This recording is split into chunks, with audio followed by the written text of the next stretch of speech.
गंगा जी के तट पर मधुरतम भगवान के सखाओं की चर्चा श्रवण के लिए हम आप सब लोग एकत्रित हुए हैं, जिसमें हम लोग आज श्री गोविंद दास जी का पावन चरित्र श्रवण करेंगे।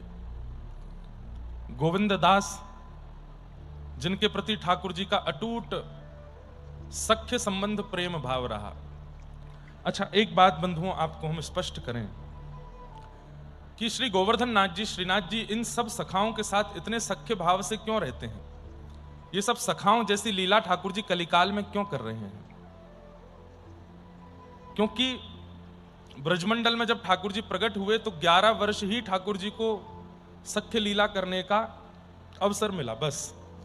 और 11 वर्ष में ठाकुर जी को इतना सुख मिला, इतना आनंद आया कि ठाकुर जी को अब इच्छा होने लगी कि ये सख्य रस और हम लेवें। 11 वर्ष ही क्यों हुआ था? इसके पीछे एक कथा हमारे रसिकजन संतजन सुनाते हैं। एक बार एक नगर में अकाल पड़ गया था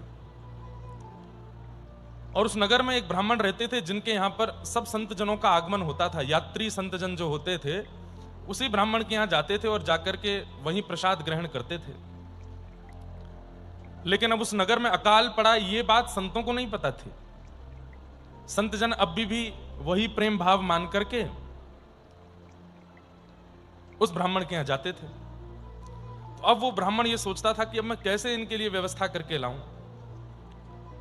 एक बार संत आए तो मना तो कर नहीं सकते कि आपकी सेवा नहीं करेंगे, सेवा तो करनी है, लेकिन करें कैसे? और इस वक्त हमारी नगर में तो व्यवस्था नहीं है ये सब चीज प्रदान करने की। तो आप संत आए तो उनको मना नहीं किया। आपको पता चला पास के नगर में एक सेठ है, उसके यहां पर अगर कोई व्यक्ति 4-5 घंटे काम करता है तो वो 1 सेर आटा उसको देता है, रुपए नहीं देता, आटा देता है। तो आप गए और उसके यहां जाकर के 11 घंटे काम किया। 11 घंटे काम करने पर जितना 5-6 सेर आटा मिला उसको लेकर के आए, आकर के रोटी सब्जी बना करके संत को पवाया। तो संत को यह बात पता चल गई थी कि यहां तो अकाल है, दुर्भिक्ष है, ये कैसे लेके आए सामग्री। तब उन्होंने पूछा कि तुम्हारे नगर में तो अकाल पड़ा है, तुम सामग्री कैसे लेकर के आए? तो उन्होंने बताया कि भगवान, पास के एक नगर में एक सेठ जी हैं, उनके यहां 2-3 घंटे काम करो तो वो 1 सेर आटा देते हैं। तो आप सबकी सेवा के लिए मैं वहां गया और 11 घंटे वहां क्रम करके आया और उन्होंने मुझे ये आटा दिया जिससे मैंने सामग्री बनाई। संत इतने प्रसन्न हो गए, बोले वरदान मांगो, क्या चाहिए? संत को लगा था कि वरदान में धन मांगेंगे, संपत्ति मांगेंगे, वैभव मांगेंगे, लेकिन ये सब ना मांग करके उस सेठ ने, उस ब्राह्मण ने संत से वरदान मांगा कि नाथ, मुझ पर कृपा करके आप ऐसा वरदान दे दीजिए कि मुझे ठाकुर जी को अपनी गोद में खिलाना है और उनकी बाल लीलाओं को अपने घर में घटते हुए देखना है। मेरे लाला बनकर के ठाकुर जी बाल लीला करें, ऐसी मेरी भावना है। कृपा करके मेरी इस इच्छा की आप पूर्ति करो। तब संत ने मन में विचार किया, मुझे तो लगा धन मांगेंगे, स्वर्ण मांगेंगे, मणि माणिक मांगेंगे, लेकिन ये तो ठाकुर जी की प्रेम भक्ति मांग रहे हैं। तब उन्होंने कहा कि तुमने 11 घंटे सेवा करके ये जो अन्न की सामग्री इकट्ठी करी, इसके फल के रूप में हम तुम्हें वरदान देते हैं कि ठाकुर जी तुम्हारे यहां जन्म भले ही नहीं लें, लेकिन 11 वर्ष के लिए लीला करने के लिए कभी ना कभी तुम आएंगे। वही ब्राह्मण फिर नंद बाबा बनकर के आए और श्री ठाकुर जी जन्म लिए देवकी जी के यहां, वसुदेव जी के यहां, लेकिन 11 वर्ष उनके यहां बालक बनकर के लीला किए, क्रीड़ा किए। लेकिन 11 वर्ष की क्रीड़ा में ठाकुर जी का पेट नहीं भरा, मन नहीं भरा। फिर आ गया कलिकाल। अब कलिकाल में ठाकुर जी लीला करते नहीं है। क्यों? कलिकाल के लोग बड़े विचित्र हैं, इसलिए ठाकुर जी यहां पर केवल सेवा कराते हैं, यहां पर लीला नहीं करते। लेकिन बीच में एक शतक आया, 100 वर्ष का समय आया जिसमें केवल भक्त हुए। बंधुओं, ये 100 वर्ष का ही समय था जिसमें सारे भक्तों ने जन्म लिया, चाहे वो महाराष्ट्र के हों, राजस्थान के हों, गुजरात के हों, उत्तर प्रदेश के हों, कर्नाटक के हों, जहां कहीं भी भक्तों का जन्म हुआ, जिनके चरित्र आज हम लोग पढ़ते सुनते हैं, ये उसी 100 वर्ष के अंदर हुए थे, जिसे भक्ति शतक कहते हैं। इसीलिए हमारे विठोबा पूरी दुनिया कीर्तन करती है, रामकृष्ण हरि पूरी दुनिया कीर्तन करती है विठ्ठल विठ्ठल, लेकिन विठोबा कीर्तन करते हैं ज्ञानेश्वर माउली। ज्ञानोबा तुकाराम, ज्ञानोबा तुकाराम। तो किसी ने पंडरीनाथ जी से कहा कि आप ज्ञानोबा तुकाराम दो भक्तों के नाम बोलते हो, इसका मतलब ये दो ही आपको ज्यादा प्रिय हैं। तब ठाकुर जी बोले नहीं, हम इन दो भक्तों का नाम इसलिए नहीं बोलते क्योंकि हमें ये दो ही प्रिय हैं, बल्कि हम इसलिए बोलते हैं, बोले ज्ञानेश्वर माउली भक्ति शतक के प्रथम वर्ष में हुए थे और तुकाराम जी भक्ति शतक के अंतिम वर्ष में हुए, इसलिए ज्ञानोबा तुकाराम बोलते हैं। तो बीच में जितने भक्त हैं सब आ जाते हैं 100 वर्ष के अंदर के। अब चाहे वो उत्तर भारत के हों, राजस्थान के हों, गुजरात के हों, महाराष्ट्र के हों, जहां कहीं भी भक्तों ने जन्म लिया इन 100 वर्षों में ही लिया, उसमें सबसे पहले भक्त का प्रादुर्भाव पृथ्वी पर श्री ज्ञानेश्वर माउली के रूप में हुआ और भक्ति शतक के अंतिम प्रेमनिष्ठ भक्त के रूप में श्री तुकाराम जी हुए। इसलिए ठाकुर जी इन दोनों का नाम गाते हैं, ज्ञानोबा तुकाराम, ज्ञानोबा तुकाराम। क्यों? इन दोनों के नाम में सारे नाम आ जाते हैं, सारे नामों का आगमन हो जाता है। कलिकाल में जब ठाकुर जी गिरिराज जी में प्रकट हुए गोवर्धन रूप में, तो 11 वर्ष की जो क्रीड़ा थी वो ठाकुर जी की अधूरी रह गई थी और उसके लिए ठाकुर जी अत्यंत व्याकुल हो रहे थे।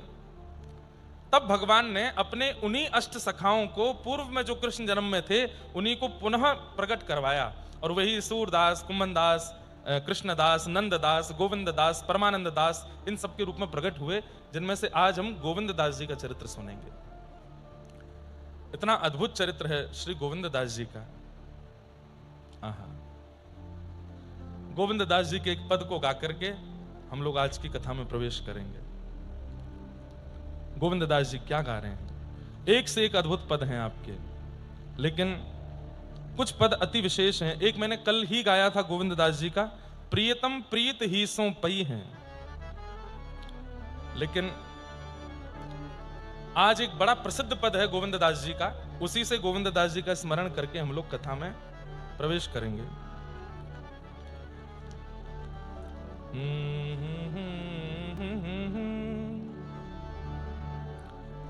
आवाज आ रही है हमारी? काफी काफी है ना? कहाँ करूं वैकुंठ ही जाए, कहाँ करूं वैकुंठ, सब लोग गाओ, कहाँ करूं वैकुंठ ही जाए, कहाँ करूं वैकुंठ ही जाए। हमारे आज के शास्त्रीय संगीत में भगवत चरणानुरागी पंडित जसराज जी, उन्होंने अष्ट सखाओं को खूब गाया, खूब गाया। सूरदास जी के पद गाए, पूरी अष्टयाम सेवा गाई है ठाकुर जी के। और हमें कभी कभी लगता है कि श्री ठाकुर जी ने उनको अपने निभृत निकुंज में सखा के रूप में ही स्वीकार किया होगा, या फिर हो सकता है कि इन अष्ट सखाओं में से किसी सखा की गायन की इच्छा अधूरी रह गई थी, इसलिए ठाकुर जी ने उन्हीं के रूप में दोबारा उनको भेजा, जाइए हमारे पद गा करके आओ। हमारे ब्रजमंडल में खूब पंडित जी के पद सुने जाते हैं क्योंकि उन्होंने अष्ट सखाओं को खूब गाया है। गाइए आप सब लोग भी साथ ही। गोविंददास कह रहे हैं मुझे वैकुंठ नहीं जाना है, मुझे वैकुंठ नहीं जाना है, मुझे सदा इस ब्रजमंडल में ही रहना है। कहाँ करूं वैकुंठ ही जाए, कहाँ करूं वैकुंठ ही जाए, कहाँ करूं वैकुंठ ही जाए, कहाँ करूं वैकुंठ ही जाए। जहाँ नहीं नंद, जहाँ नहीं यशोदा, जहाँ नहीं नंद, जहाँ नहीं यशोदा, जहाँ नहीं गोप ग्वाल और गाय, जहाँ नहीं गोप ग्वाल और गाय, कहाँ करूं वैकुंठ ही जाए,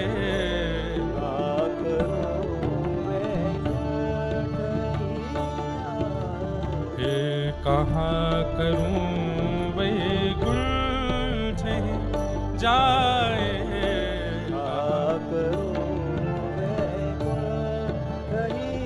भक्त वत्सल भगवान की।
जहाँ नहीं नरद जहाँ नहीं यशोदा, जहाँ नहीं नरद जहाँ नहीं नंद, जहाँ नहीं यशोदा, जहाँ नहीं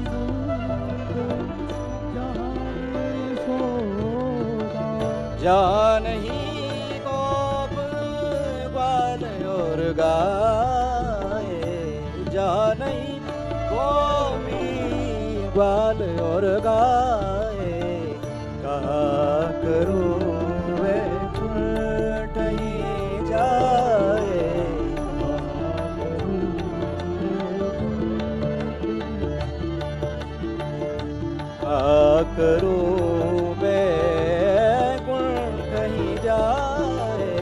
कहा करूँ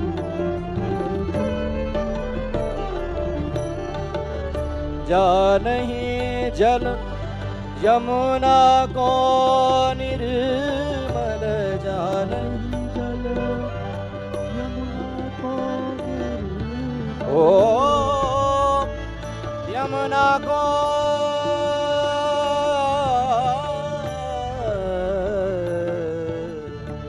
जा नहीं जल यमुना को निर्मल, जहाँ नहीं जल यमुना को निर्मल, और नहीं कदमन की छाए, और नहीं कदमन की छाए, का करूँ वैकुंठ जाए, का करूँ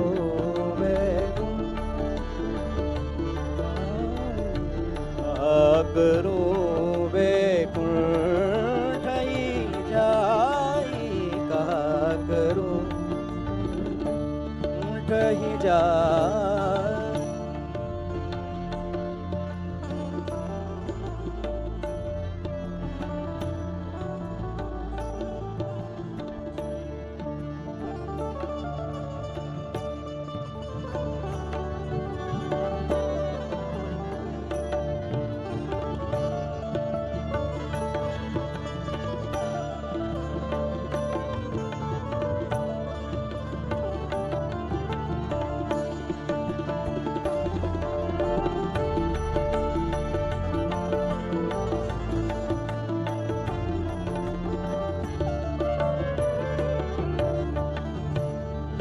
परमानंद प्रभु चतुर ग्वालिनी, परमानंद प्रभु चतुर ग्वालिनी, परमानंद प्रभु चतुर ग्वालिनी, परमानंद प्रभु चतुर ग्वालिनी, गोविंद प्रभु तज नंद सुवन को, गोविंद तज नंद सुवन को, गोविंद प्रभु तज नंद सुवन को,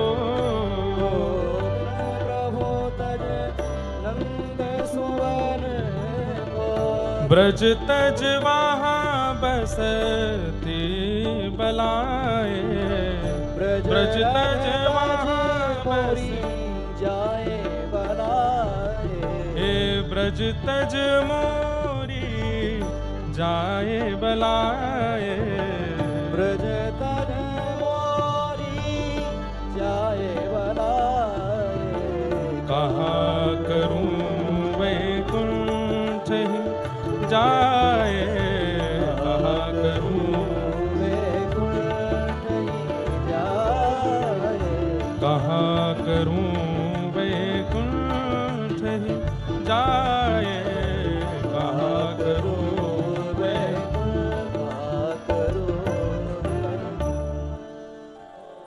ब्रज तज मोरी जाए बलाएं। गोविंद प्रभु तज नंद सुवन को। गोविंद दास जी की ऐसी भावना है कि व्रज में आज भी ठाकुर जी विराजमान है, और यदि व्रज मिल गया है तो हम इसे छोड़ के वैकुंठ नहीं जा सकते। परमानंद दास और गोविंद दास दोनों की छाप से ये पद मिलते हैं। कई जगह ये बात है भी कि ये परमानंद दास जी का है कि गोविंद दास जी का है, परंतु ग्रंथों में कहीं गोविंद दास जी का भी मिलता है और कहीं परमानंद दास जी का भी मिलता है, तो दोनों के भाव से हम इसको स्वीकार करें। भगवान के श्रीदामा नाम के सखा, जो कि किशोरी जी के भैया हैं, वही गोविंद दास जी के रूप में प्रकट हुए। आपका जन्म हुआ, और जैसा कि अन्य सखाओं में भी देखा जाता है कि सब में गायन और कवित्व करने की जन्म से ही कला ठाकुर जी ने प्रदान की है। आप में भी वही कला है, आप भी कवित्व भी करते हैं, गायन भी करते हैं। बहुत ध्यान से सुनिए। गायन करते थे, कवित्व भी करते थे, लेकिन मन को संतुष्टि नहीं होती थी। एक प्रसिद्ध गायक के रूप में आपका नाम था पूरे ब्रजमंडल में।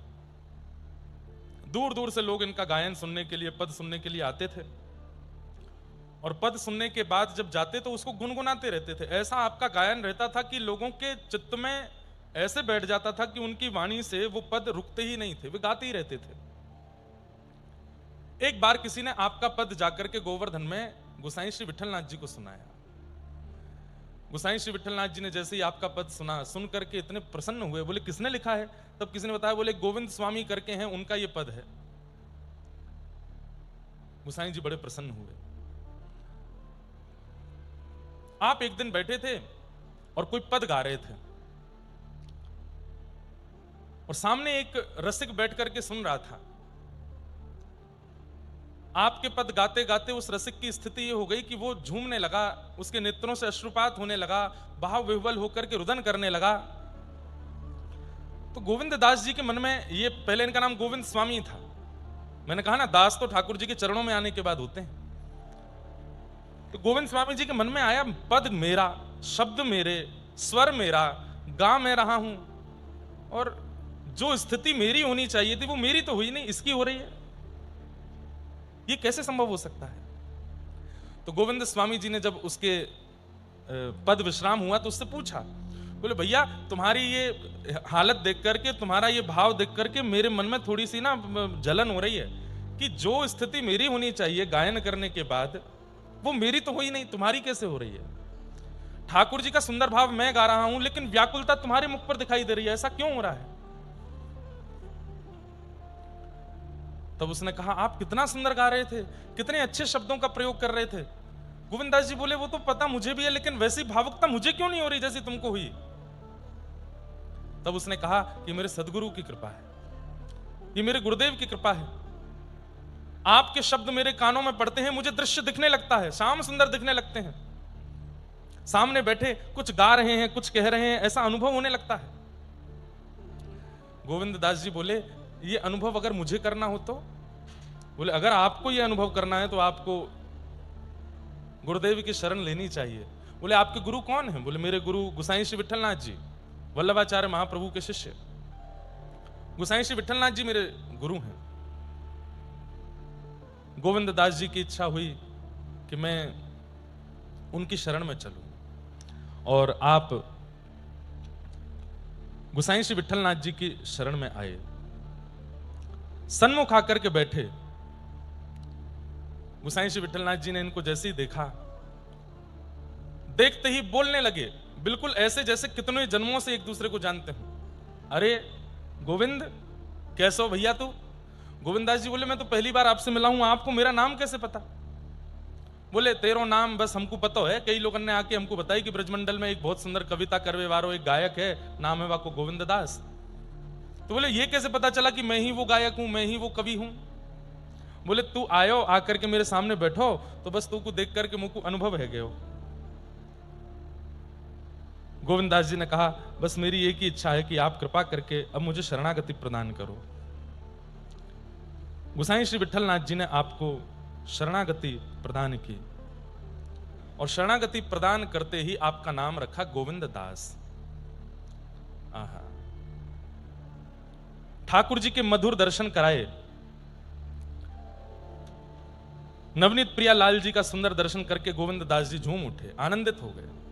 इतनी सुंदर झांकी देख करके आपने ठाकुर जी की बाल लीला का सुंदर पद गाया और उस पद में भाव ऐसा था कि गोविंद दास जी कह रहे हैं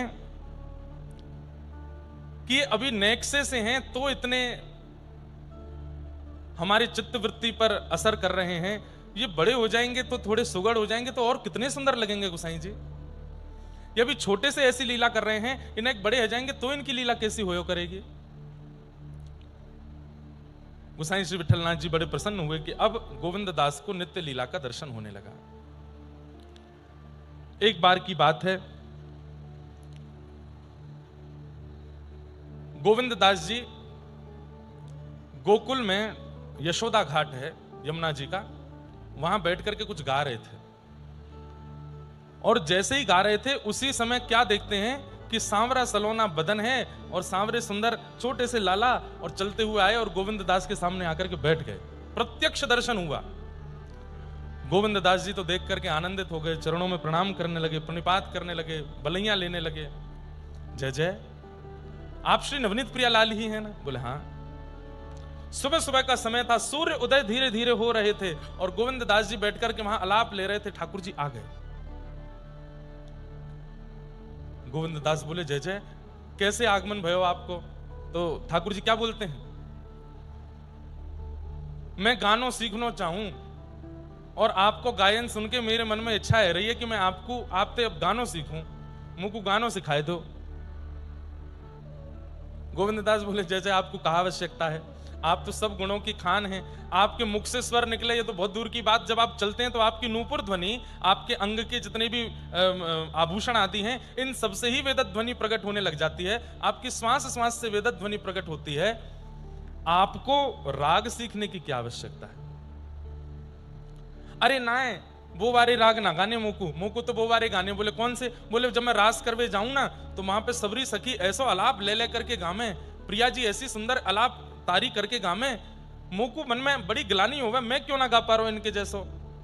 गोविंद दास, तुम्हारे पास बहुत सुंदर स्वर है, तुम मोकू गानों सिखाए दो। तो गोविंद दास जी सामने बैठे और ठाकुर जी छोटे से लाला बन करके बिल्कुल उनके सामने आकर के बैठ गए और ठाकुर जी ने कहा, अब मैं नित्य आया करूंगा यही समय पे और नित्य तुम मुझको गायन सिखाओगे। कोई स्वच्छंद कल्याण राग भी होता है, केवल कल्याण राग होता है, केवल कल्याण राग। कुछ सुना दीजिए आप कल्याण, क्योंकि यहां पद में यही है कि गावत कल्याण राग। ठाकुर जी कल्याण राग से सीखना प्रारंभ कर रहे हैं गोविंद दास जी से। माइक कृष्णा जी को पहुंचाओ, हमको तो नहीं आता, आप सुना दीजिए। हाँ। कोई अभंग ही सुना दीजिए या कुछ भी पंचपदी का ही कोई भाव सुना दो। हाँ। ये कल्याण राग है। कल्याण राग में ठाकुर जी गाना प्रारंभ किए हैं, मतलब सीख रहे हैं श्री गोविंद दास जी से।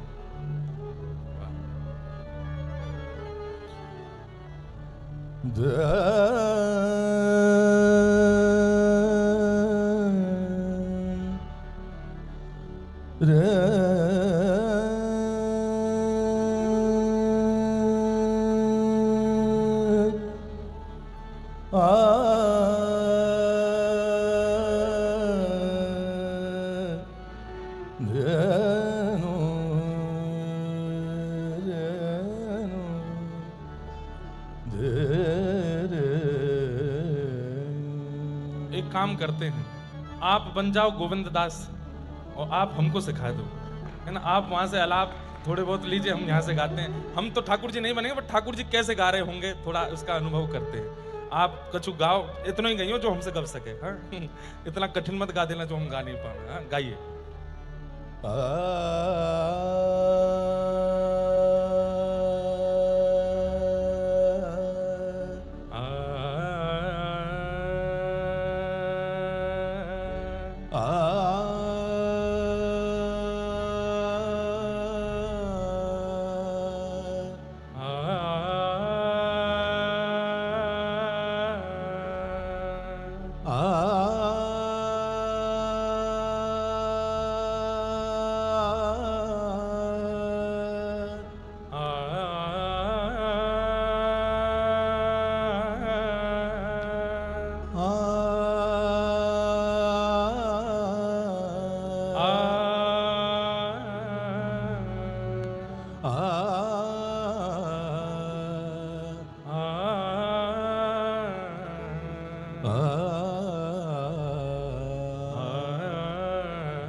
रानी तेरो चिरजियो गोपाल, रानी तेरो चिरजीवो गोपाल, गोपाल चिरजियो गोपाल, रानी तेरो चिरजियो गोपाल। गोविंद दास जी ऐसे सिखाते थे, लेकिन ये अच्छे गुरु जी हैं, सिखा के कुछ कहे नहीं, लेकिन गोविंद दास जी डांट रहे हैं बीच बीच में ठाकुर जी को। पद में ऐसा वर्णन आता है कि श्री गोविंद दास जी जब आलाप लेते हैं तो ठाकुर जी पीछे कान पे हाथ धर के आलाप गाते हैं। छोटे से लाला जब आलाप गाते हैं तो आलाप में कुछ त्रुटि करते हैं, और जैसे ही त्रुटि करते हैं तो श्री गोविंद दास जी आंख खोल करके कहते हैं नहीं ऐसे नहीं, दोबारा गाओ, फिर से आलाप लेकर के आओ। और फिर गोविंद दास जी सिखाते हैं, फिर ठाकुर जी वैसे ही आलाप लेते हैं, फिर त्रुटि करते हैं, फिर गोविंद दास रुक जाते हैं, जब तक ठीक नहीं गाओगे आगे नहीं सिखाऊंगा। सो ठाकुर जी कभी ठाड़े होकर के गा रहे हैं, कभी बैठ के गा रहे हैं। फिर ठाकुर जी कहे मैं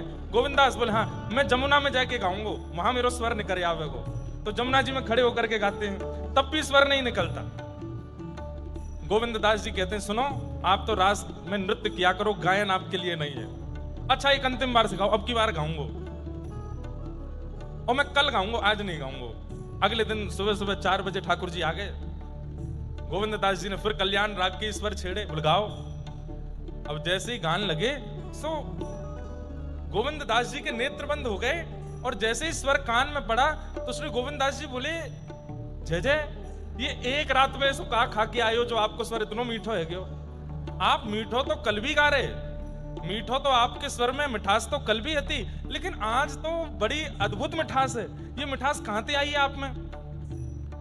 ठाकुर जी बोले मैंने रात भर रियाज की हो, आज रात भर गायो है, या हमारे ऐसी मिठास आ गई। बोले नहीं दोबारा गाओ, अभी तो मैंने आंख बंद करके सुनी, अब मैं खोल के देखूंगा। तो जैसे ही खोल के देखने लगे तो ठाकुर जी ऐसे गलो हिला में करके गा में। लेकिन तभी गोविंद दास जी ने कान लगा करके सुनी तो आवाज तो किसी वृक्ष के पीछे से आ रही है, और आप दौड़ करके गए, जाकर के देखा तो वहां श्री किशोरी जी बैठ करके गा रही हैं। ठाकुर जी किशोरी जी को लेकर के आए हैं, और ये मना के लाए हैं कि गोविंद दास मुंह को सिखा ना रहे हो है, और मुंह पे आगे गब नहीं रहे। तो किशोरी जी बोली आप तो बस मुंह चलाइयो, पीछे तो मैं गा दूंगी। तो आज गोविंद दास गवा रहे हैं, ठाकुर जी मुंह चला रहे हैं, और पीछे वृक्ष के खड़े होकर के किशोरी जी गा रही हैं। गोविंद दास इस लीला का दर्शन करके तो न्योछावर हो गए ठाकुर जी पर, श्री जी पर, इस सुंदर भाव पर। अरे मैं क्या वर्णन करूं अब इस भाव का, मैं क्या वर्णन करूं, मुझ पर जो कृपा आपकी हुई है। किशोरी जी बोली ये रात में रो रहे मेरे पास आए के, और मुझसे कह रहे बोले गोविंद दास आगे सिखाए नहीं रहे हो। तो मैंने की कल्याण राग मुंह को पूरा आवे, तो श्री जी आप एक काम करो, कल सुबह मैं सीख जाऊं तो आप पीछे पीछे अलापकारी गाय दियो। ठाकुर जी बैठ करके केवल मुंह चला रहे हैं, किशोरी जी गा रही हैं, तो फिर गोविंद दास ने दोनों बैठाए। और अब देखिए गोविंद दास पर कृपा, गोविंद दास आलाप ले रहे हैं और किशोरी जी गा रही हैं बिल्कुल जैसा गोविंद दास गा रहे हैं। और ठाकुर जी दोनों को देख करके जब गाते हैं तो फिर दोनों डांट रहे हैं ठाकुर जी को, किशोरी जी भी और गोविंद दास भी। ऐसे नहीं ऐसे गाओ, ऐसे नहीं ऐसे करो। तो फिर ठाकुर जी कह रहे एक ही डांट वे वारो भलो, अब तो दो है गए हैं, यहाँ तो ये डांटे वहां तो वो। और कई बार ठाकुर जी सही स्वर लगा भी देते हैं। गोविंद दास कहते हैं हाँ हाँ ठीक है, लेकिन किशोरी जी के नहीं नहीं नहीं ठीक नहीं लगा है, दोबारा लगाओ। किशोरी जी के डांट से और ज्यादा ठाकुर जी ऐसे हो जाते हैं। ऐसा अद्भुत भाव वहां चल रहा है। श्री गोविंद दास गा रहे हैं और ठाकुर जी से गवा रहे हैं।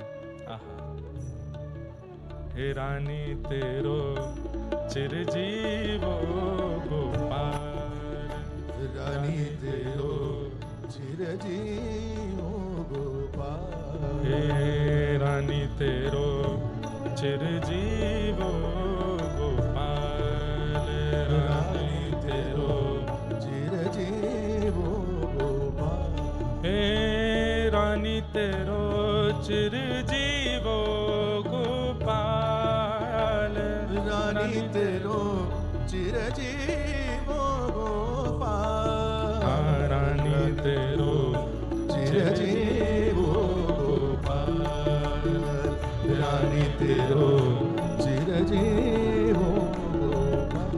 बेगी बड़ो बड़ी हो ये बिरद लट, बेगी बड़ो बड़ी हो ये बिरद लट, महरी मनोहर बाल,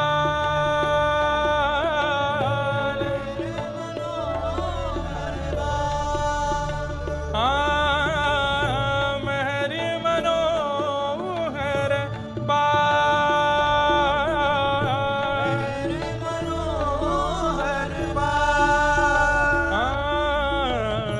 बेनी मनोहर बाल,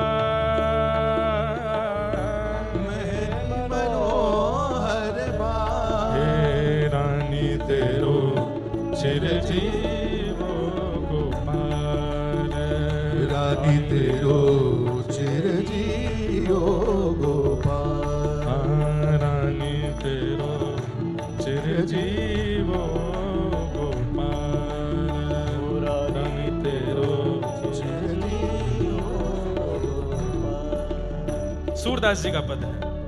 उपज पर्यो यह कूखी भाग्य बल, उपज पर्यो यह कोटि भाग्य बल, समुद्र सीप जैसे लाल, समुद्र सीप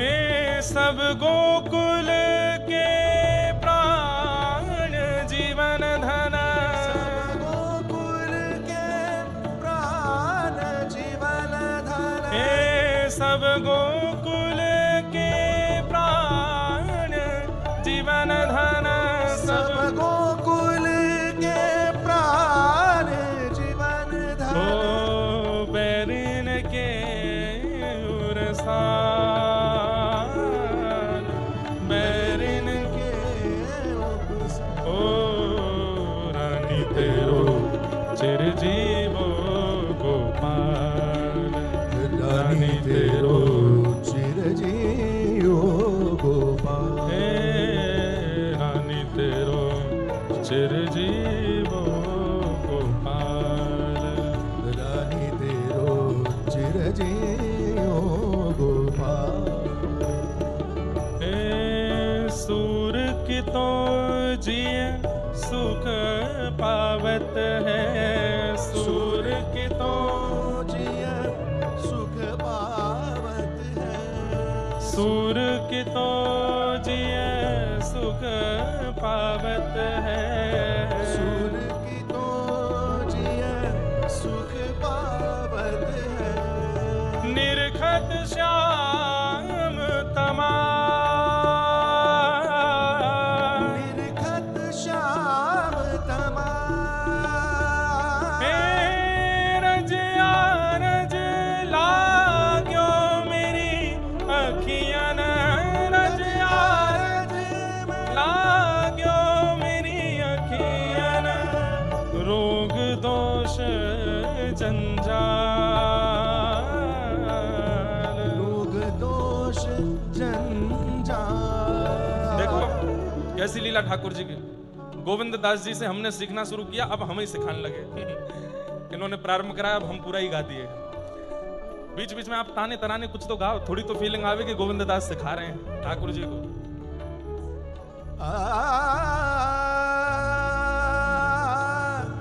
अच्छा, किशोरी जी और ठाकुर जी दोनों बैठे हैं, तो हम और प्रेम जी किशोरी ठाकुर जी हैं, हम गाएंगे जी।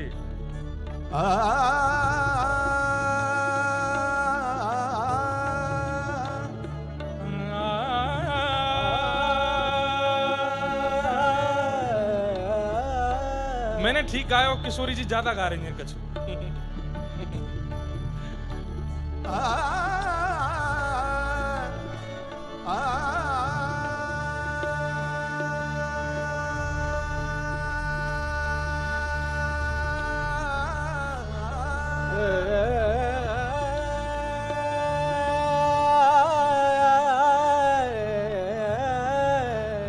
बहुत बढ़िया, मैंने ही सिखाया इनको, मुंह पे तो आवे ये वाला, तो मैं काय को गाऊं। हाँ, आप जो रात में कल सिखा रहा हूं मैं वही वाला सुना दो। सुना जो रात में सिखाया हूं मैंने, सुना दो वही वाला।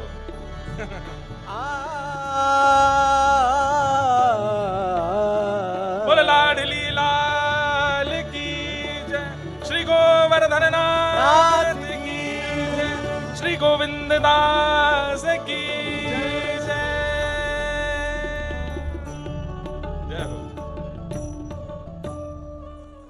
इतना ही बहुत है, थोड़ी बहुत देर में पोल पट्टी खुल जाएगी सबरी गायन की, क्योंकि इनकी मशीन अगर गर्म है गई एक आध देर में तो ये ऐसे ऐसे कछु गा देंगे कि किशोरी जी ठाकुर जी अपनो सबरो मुरली और चुनरी उठा के चले जाएंगे, बोले आप ही गाते रहो। लेकिन अद्भुत है, गोविंद दास जी से संगीत सीखने जाते हैं ठाकुर जी। अब एक दिन यशोदा घाट पर श्री गोविंद दास जी गा रहे थे और तभी गुसाई श्री विठलनाथ जी का वहां से निकलना हो रहा था, और गुसाई जी ने तुरंत गोविंद दास की ओर देखा। रियाज कर रहे हैं, सुबह सुबह का समय है, रोज ही करते थे, तो कोई ऐसा विशेष ध्यान नहीं दिया था। लेकिन जैसे ही बगल से निकले तो अचानक गोविंद दास रुक गए गाते गाते, और रुक करके बोले फिर से गाओ, ठीक से गाओ, ऐसे मत करो, इतना नाटक अच्छो ना रे लाला, ठीक से गाओ। तो गोविंद ये बात सुन के गुसाई विठलनाथ जी रुक गए, बोले ये गोविंद दास कौन से बात कर रहा है, क्योंकि वहां कोई था तो था नहीं, अकेले गोविंद दास बैठे हैं। देखो श्री जी तुम समझाए दो लाला को, मैं कल ते नहीं आऊंगा सिखावे, देखो गाना आ रहा ढंग से। खड़े खड़े गुसाई विठलनाथ जी चुपचाप पहले तो देखते रहे, फिर पास में गए, जाके बोले ए गोविंद, अरे जय जय प्रणाम, ये तू कहा कर रहा है, रियाज कर रहा हो? बोले हाँ। ये कौन को डांट रहा हो अभी तू, ठीक से गाओ। तो गोविंद दास जी बोले जय जय, आपको ना दिख रहे? बोले ना, लाला बैठे हैं सामने, छोटे से लाला बैठे हैं और कान पे हाथ धर के गा रहे हैं, 4 दिन आते सिखा रहा हूं, सीख ही ना रहे, कभी यहां गलती कर दें, कभी वहां ऐसा करें, और बार बार ऐसा कर रहे हैं। ये बात इतनी सहजता में गोविंद दास बोल रहे हैं, गुसाई विठलनाथ जी के नेत्र सजल हो गए। बोले ठाकुर जी बैठे हैं सामने? बोले हाँ। कहां बैठे हैं? बोले जी बैठे। गुसाई जी ने झांका, नहीं दिखे। बोले सुनो, उनको मत छेड़ो, तुम गाते रहो, बीच बीच में मैं जो पूछूं वो बताना। क्या, कैसे दिख रहे हैं? बोले छोटे से हैं, नए नए से लाला हैं, 3-4 वर्ष के हैं, नेक नेक चलनो सीखो, ऐसी स्थिति में आमे चल के, और ऊंची धोती पहन के आए हैं, और सुबह सुबह को समय नेक जाड़ो पड़ रहा है तो कारी सॉल ओढ़ के आए हैं लाला। अच्छा, और कैसे लग रहे हैं? बोले 2 माल गले में पहनी है और सिर पर कछु ना पहनो, केवल अपने घुंघराले केशन को ऐसे बांध रखो है। अच्छा, और बोले आंखन में नींद भरी है, बीच बीच में गाते गाते ऐसे आंख मीड़ रहे हैं सुबह सुबह, और फिर गामे, फिर मीड़े, फिर गामे। अच्छा ये बताओ ठाकुर जी का स्वर कैसा है, उनकी आवाज कैसी है? जब वो गाते हैं तो उनके स्वर कानों को कैसे लगते हैं? गोविंद दास जी ने जो वर्णन किया है ना, सुन के रोंगटे खड़े हो जाएंगे आपके। गोविंद दास सीधे अगर मैं बोल दूं कि बहुत सुंदर गा रहे हैं, ऐसा नहीं बताया। गोविंद दास बोले जय जय, प्रकृति का जो स्वर है, प्रकृति का स्वर क्या है?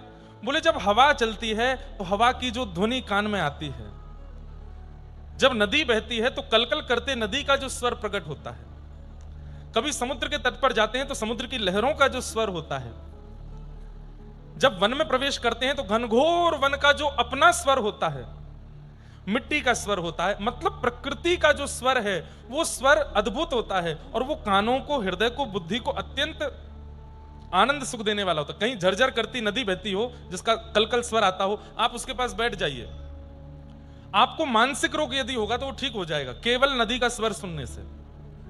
आप घनघोर वन में जाकर के बैठ जाइए, एंजाइटी, डिप्रेशन, दिमाग में जितना होगा सब स्वर ठीक हो जाएगा केवल पत्तों की चलचलाहट सुन करके।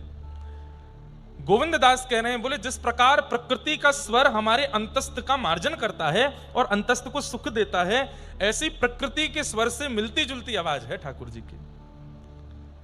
एक बार को मैं सिखावे तो आऊं इनको, लेकिन जब ये गानों शुरू करें ना तो मेरी आंख भी बंद है जाए। वो तो मैं अध्यापक हूं या हमारे बीच बीच में मुझको डांटना टोकना पड़े, लेकिन जब ठाकुर जी गावे ना तो आंख बंद है जाए, चित्त वृत्ति कहीं और चली जाए, मन मुग्ध है जाए, इतना सुंदर स्वर लगे, ऐसा लगे कि बस ये सुनता ही रहूं इन काननते। लेकिन गुसाई जी बोले लेकिन जब किशोरी जी स्वर लगाती हैं, जब किशोरी जी गाती हैं, गोविंद दास बोले किशोरी जी भी आती हैं? बोले हाँ, वो भी तो बैठी हैं बगल में। बोले वो कैसी दिख रही हैं? बोले लालाते साल भर छोटी हैं, ठाकुर जी ते साल भर छोटी हैं, और सवेरे सवेरे यही हाथ पकड़ के लामे लाला को, और यही बैठा के लामे, यही उठा के लामे नंद भवन ते। अच्छा, और किशोरी जी कैसा गाती हैं? बोले किशोरी जी जब गाती हैं, कभी यहां ब्रह्मा प्रकट हो जाते हैं, कभी यहां इंद्र प्रकट हो जाते हैं, कभी यहां सरस्वती प्रकट हो जाती हैं, कभी यहां सारे देवता प्रकट हो जाते हैं। किशोरी जी का गायन होते ही यमुना जी का प्रवाह रुक जाता है, श्री यमुना जी मंत्रमुग्ध होकर प्रकट हो जाते हैं, सूर्य चंद्रमा आकाश से प्रकट हो जाते हैं, सारे लोकों के सब देव, सब ऋषि, सब जन यहां आकर के कान लगा करके केवल वृक्षों के पीछे छुप करके किशोरी जी का स्वर सुनने लगते हैं। ऐसा सुमधुर स्वर है। गोसाई श्री विठलनाथ जी ने गोविंद दास जी के सिर पर हाथ रखा, बोले गोविंद तुम कितने भाग्यशाली हो। ठाकुर जी की लीलाओं का सबको अनुभव हुआ है, लेकिन जैसा अनुभव तुम कर रहे हो ऐसा अनुभव कोई नहीं कर रहा। गोविंद ऐसा कभी कुछ मत करना कि ठाकुर जी तुम्हारे सामने लीला करना बंद कर दें, सदा ये लीलाएं करते रहो। और सुनो, हाँ मेरी योग्यता होगी तो मैं देखूंगा। गोसाई विठलनाथ जी को तो दिखती थी लीला, लेकिन फिर भी बोले तुम आकर के मुझे बताते रहा करो और क्या लीला करते हैं, ठीक है? बोले जी। गोविंद दास इस प्रकार ठाकुर जी को संगीत सिखाते हैं और ठाकुर जी संगीत सीखने जाते हैं। ऐसे गोविंद दास जी